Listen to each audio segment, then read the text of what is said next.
যুক্ত হয়ে গেছে। তো বর্তমানে শিক্ষকরা ওই বিলুপ্ত কমিটিকে অফিসিয়ালি বিলুপ্ত ঘোষণা করে নতুন করে নির্বাচন দিবেন এবং নির্বাচনে কোনো রাজনৈতিক ট্যাগযুক্ত কেউ নির্বাচন করতে পারবে না, তারা ম্যান্ডেট পাবে না।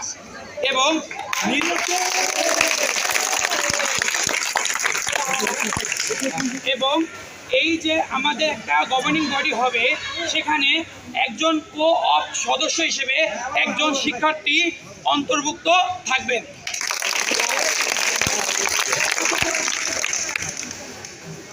দুর্নীতি এবং প্রশ্ন ফাঁসে যুক্ত শিক্ষক কর্মকর্তা কর্মচারীদের পদত্যাগ অধ্যক্ষ স্যার নিজে নিশ্চিত করবেন।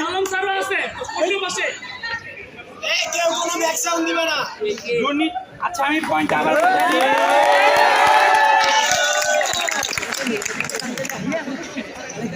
অধ্যক্ষ এবং